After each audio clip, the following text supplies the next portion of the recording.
My self is BPC and faculty of physics. Okay, हम लोग इस सीरीज में एक फाउंडेशन बैच कवर कर रहे थे क्लास 10 का, जिसके अंदर हमने इलेक्ट्रिक चार्ज के बारे में बात की अच्छे से डिटेल में। ठीक है, इलेक्ट्रिक फील्ड मैग्नेटिक फील्ड को जाना। ठीक है, our next topic is the force between charge. Force between charge, force between two charge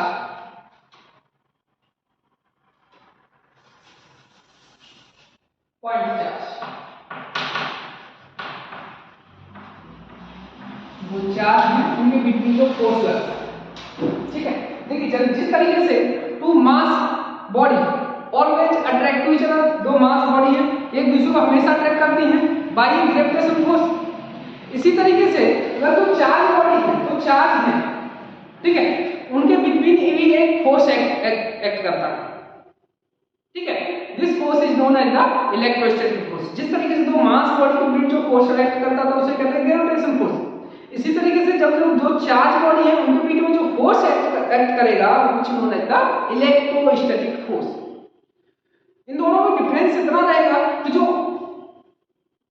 आपका gravitational force always attractive force, but electrostatic force में बी रिपल्सिव ऑफ नेगेटिव। वो आप हम लोग इसमें डिटेल में बात करेंगे। ठीक है, तो जिस तरह इसे कूलॉम्स लॉ भी बोलते हैं। क्या बोलते हैं? Coulomb's law. A force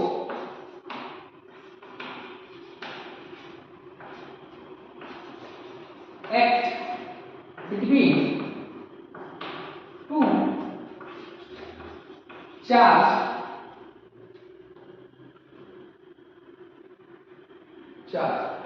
which known as electrostatic force। एक फोर्स एक्ट करता है two charge which known as the electrostatic force।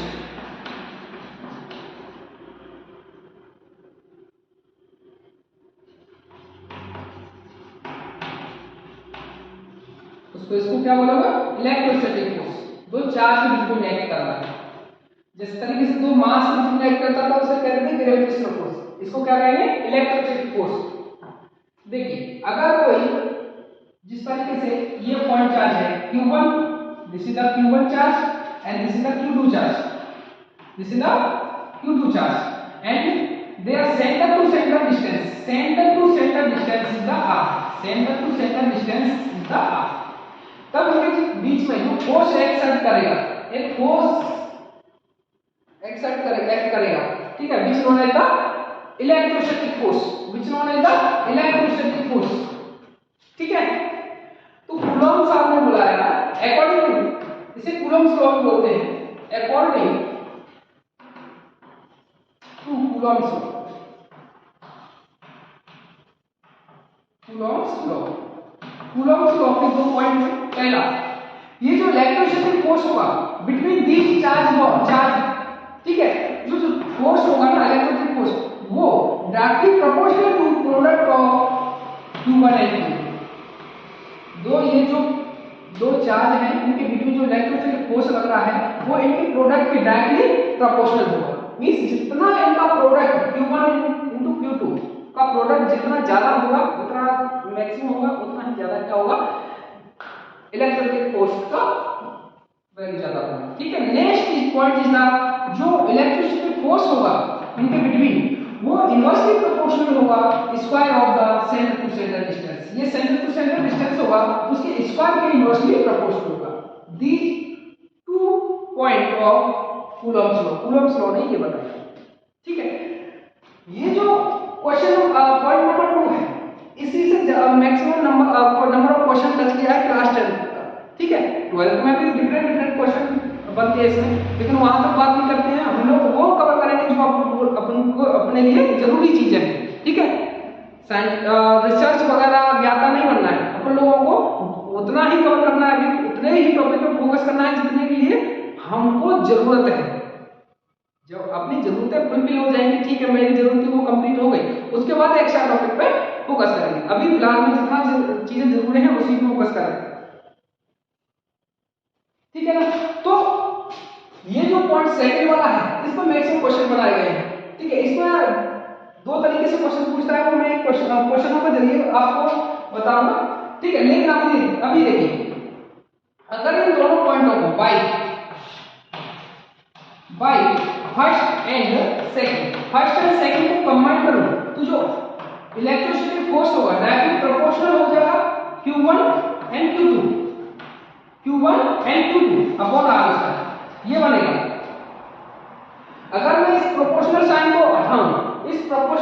हटाऊं तो F की value equal to K Q1 Q2 upon R², ये रहेगा, ठीक है। K Q1 R² सीधा R²। K is the constant which known as the electrostatic constant। इसका नाम क्या है, इसकी वैल्यू क्या है, इसके बारे में आपको जानने की जरूरत नहीं है, ठीक है। अभी क्लास 10 में पूछेगा नहीं, केवल आपको ये रिलेशन याद होना चाहिए कि जो फोर्स है किन किन चीजों पर किस तरीके से वेरी करता है। प्रोडक्ट के डायरेक्टली प्रोपोर्शनल, अगर प्रोडक्ट इंक्रीज करोगे तो फोर्स भी इंक्रीज होगा। अगर इसके जो रेडियस है सेंटर टू सेंटर वो क्या है, इनवर्सली प्रोपोर्शनल है स्क्वायर के, ठीक है। यानी कि जब आर की वैल्यू इंक्रीज करोगे तो फोर्स क्या होगा, डिक्रीज होगा, ठीक है। क्वेश्चन किस तरीके से बनते हैं ये देखिए, अभी ये नोट कीजिए, ठीक है। उसके बाद हम आगे चलते हैं। इसमें क्या करता है, वो क्वेश्चन पूछता है जनरली, ओके। नेक्स्ट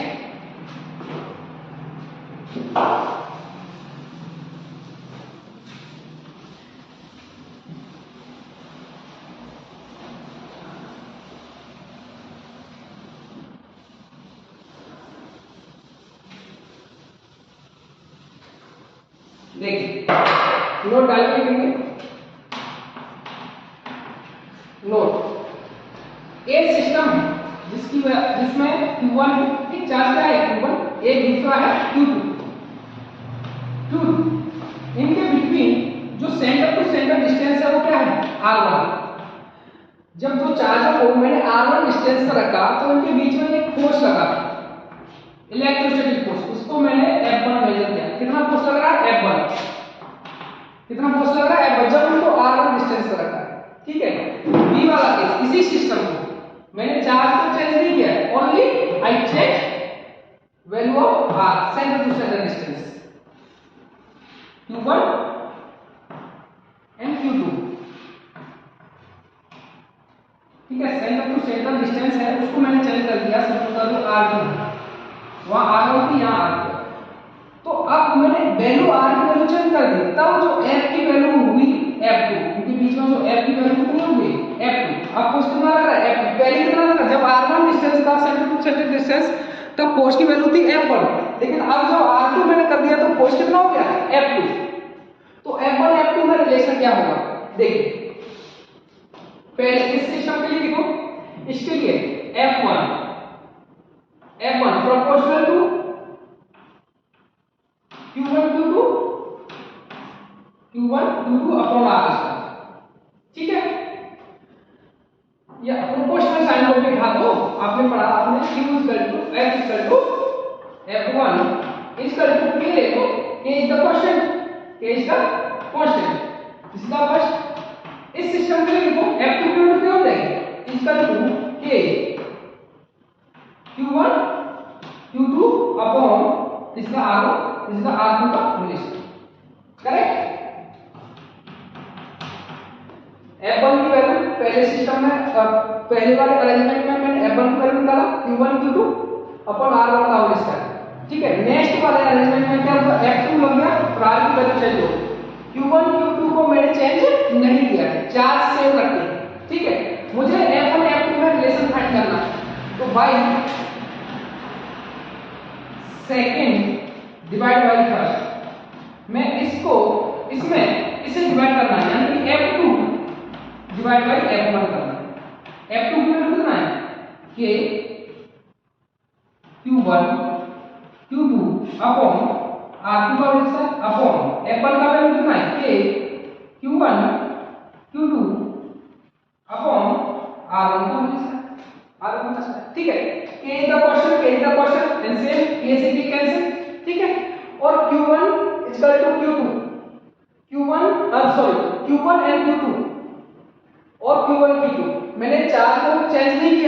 यानी इनका जो प्रोडक्ट Q1 है, Q1 into Q2, इसका जो Q1 है Q2 चार्ज को चेंज की नहीं किया है, यानी इसकी वैल्यू और ये वैल्यू दोनों सेम है, कैसे हो जाएगी? तो यहाँ पे जो R1 है वो ऊपर पहुंच जाएगा R1 स्क्वायर और ये R2 क्या हो जाएगा, नीचे आ जाएगा R2 स्क्वायर। उसके बाद जब फाइनल लिखोगे F2 अपॉन F1 इसका जो R1 अपॉन R2 का whole square, R1 upon R2 का whole square. This is the important relation. Question generally इसी फॉर्मूले का है, इसमें क्लास 10 तक आपको पूछेगा, ठीक है। जनरली फोर्स गिवन होगा पहले अरेंजमेंट में, F1 की वैल्यू गिवन होगी, अब बोलेगा मैंने R की चेंज कर दी, 2 टाइम्स कर दिया, 3 टाइम्स कर दिया, तब बताओ F की वैल्यू क्या होगी, यानी F2 पूछेगा। जनरली पूछेगा F1 की वैल्यू गिवन होगी, R की वैल्यू R1 की वैल्यू गिवन होगी, ठीक है। अब F2 की गिवन वैल्यू होगी, इतना फोर्स चाहिए इनके बीच में, तब मुझे R2 की वैल्यू क्या होनी चाहिए, इस तरीके से क्वेश्चन पूछता है, ठीक है। और वो सब हम सीखेंगे, हम समझेंगे बाय द एग्जाम्पल इस तरीके से क्वेश्चन पूछता है। I hope this all calculation you get very well, ठीक है। तो आगे चलते हैं हम लोग, देखिए किस तरीके से क्वेश्चन पूछता है, वो क्वेश्चन करेंगे हम लोग।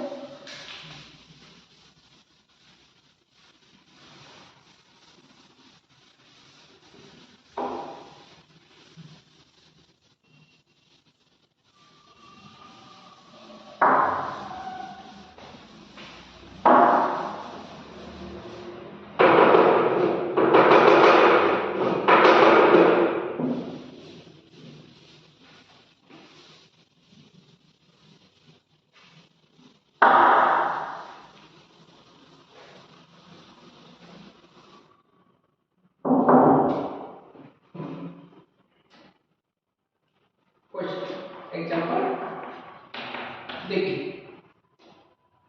पहला एलिमेंट में नए क्वेश्चन में this is the Q1, this is the Q2, ठीक है।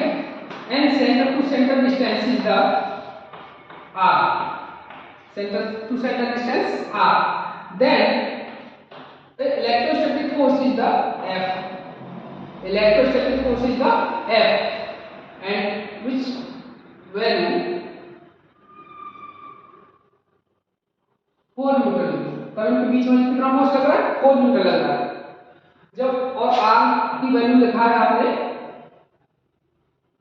1 मीटर। जब Q1 और Q2 को मैंने 1 centre to centre distance 1 metre पर रखा, तब इनके बीच में फोर्स कितना लग रहा है, 4 न्यूटन। इसका गिवन डाटा है क्वेश्चन। क्वेश्चन क्या पूछेगा, क्वेश्चन में नेक्स्ट जब मैंने Q1 को Q2 को Q1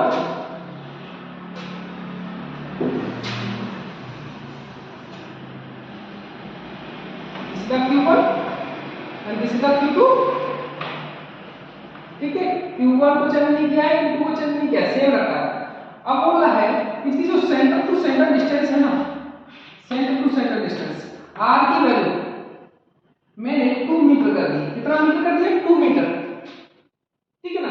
अब इनके बीच में जो फोर्स लग रहा है इलेक्ट्रोस्टैटिक फोर्स F2, तो F2 की वैल्यू कितना होगा, F2 की वैल्यू इसकी वैल्यू F2 की, जब R1 की वैल्यू 1 मीटर थी, R1 कितना है 1 मीटर अरेंजमेंट फर्स्ट, तब फोर्स कितना लग रहा है 4 न्यूटन।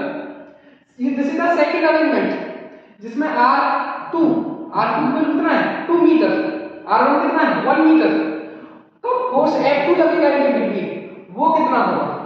आपको वो रिलेशन अभी ड्राइव किया हुआ याद है, तो कुछ नहीं इस क्वेश्चन में गिवन कितना दे रखा है, पहला अरेंजमेंट दिस, तो F1 की वैल्यू कितनी है 4 न्यूटन एंड R1 की वैल्यू कितना है 1 न्यूटन, ठीक है। दूसरा अरेंजमेंट F2 पूछा है, F2 कितना होगा, जबकि R2 गिवन है 2 मीटर, ठीक है। तो आपको रिलेशन पता है, वी हैव F2 रिलेशन अभी ड्राइव किया है, F2 upon F1 equal to R1 upon R2 का रिलेशन, सिंपल वैल्यू पुट करनी है और सॉल्व करना है। F2 पूछा है, ओके, F1 कितना है 4 मीटर, इक्वल टू R1 कितना है 1 मीटर एंड R2 कितना है 2 मीटर।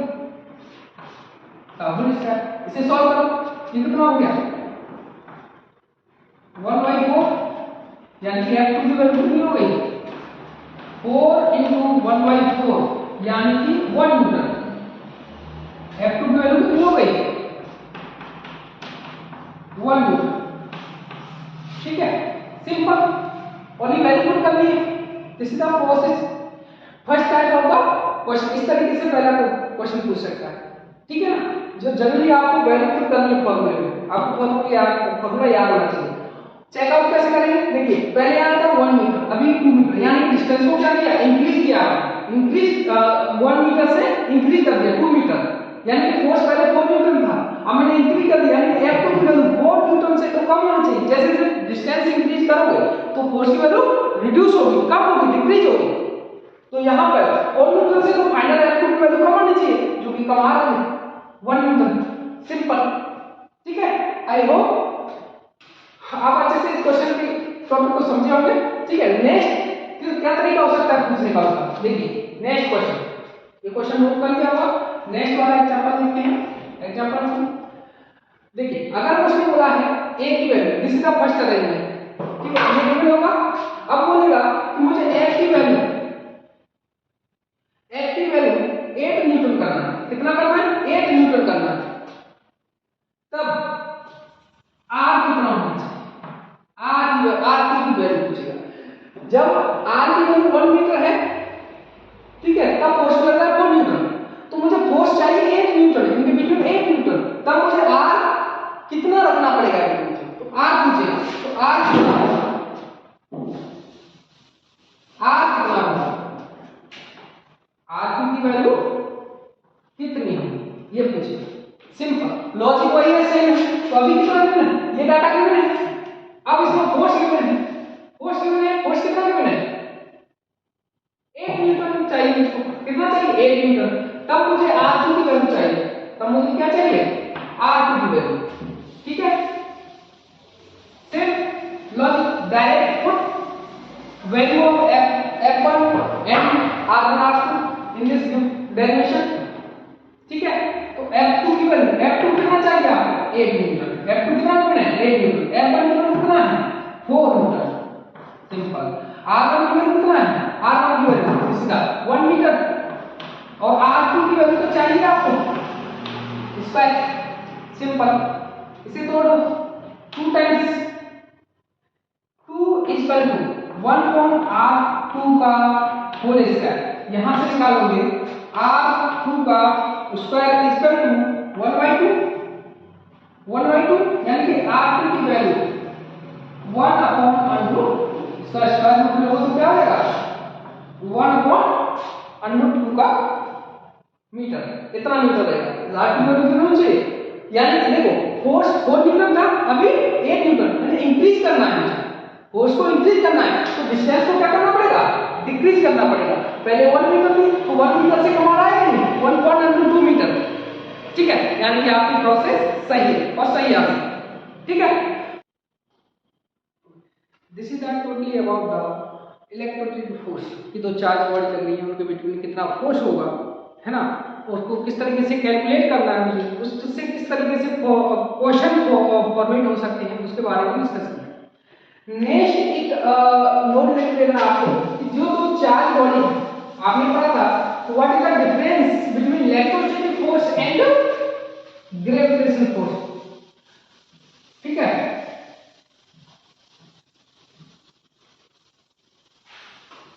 आपको मैंने क्या बोला कि जो इलेक्ट्रोस्टैटिक फोर्स होता है दो चार्ज बॉडी के बीच में, और एक ग्रेविटेशनल फोर्स होता है to mass body.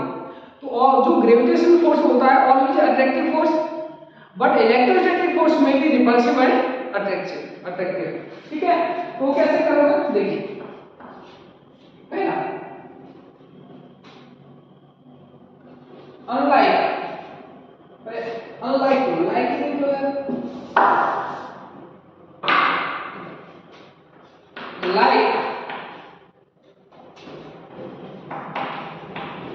likewise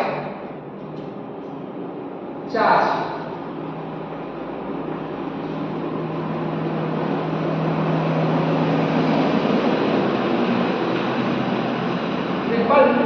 each other.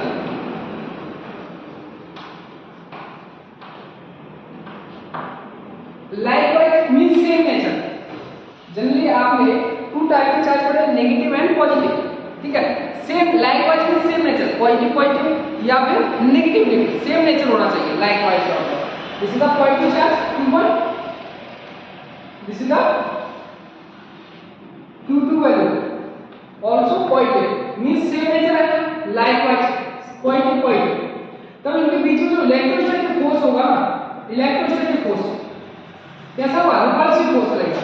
ये क्या करेगा, रिपल करेगा F, ये क्या करेगा, इसको रिपल करेगा F। This is the repulsive force,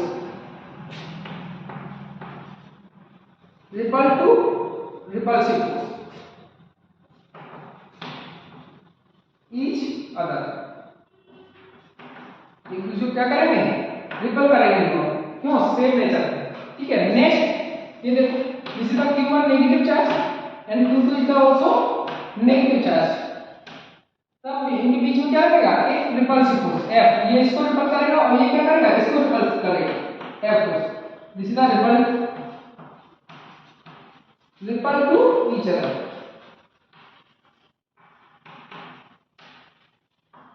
जब तक इनके बिटवीन, जब तक इनका नेचर कैसा है, सेम है, तो एक दूसरे क्या करेंगे, रिपल करेंगे। Next point,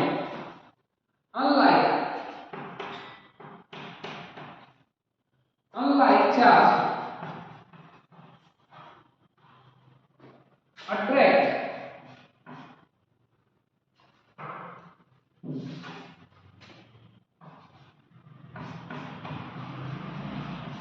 attract to each other, attract to each other. Example, this is the positive charge Q1, कैसा है, पॉजिटिव चार्ज।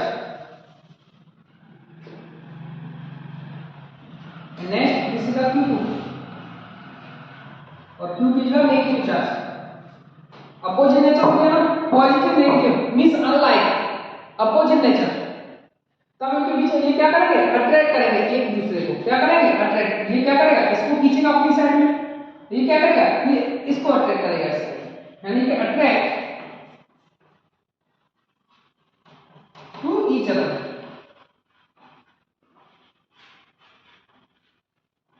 ठीक है, इतना याद रखना चाहिए कि जो सेम नेचर के चार्ज हैं वो एक दूसरे को रिपल करेंगे, जो अपोजिट नेचर है तो एक दूसरे को अट्रैक्ट करेंगे, ठीक है ना। तो this is the totally about the electrostatic force, ठीक है, जिसके अंदर आप लोगों ने इलेक्ट्रोस्टैटिक फोर्स को कैसे कैलकुलेट करते हैं, किस तरीके से इलेक्ट्रोस्टैटिक फोर्स डिपेंड करता है ना, और उस इलेक्ट्रोस्टैटिक फोर्स से किस तरीके से क्वेश्चन फॉर्मेशन हो सकता है वो भी बात की, और रिपल्सिव कब होगा, अट्रैक्शन कब होगा, इसके बारे में बात की, ठीक है। तो this is the totally about the electrostatic force, इतना ही आपको जानने की जरूरत है।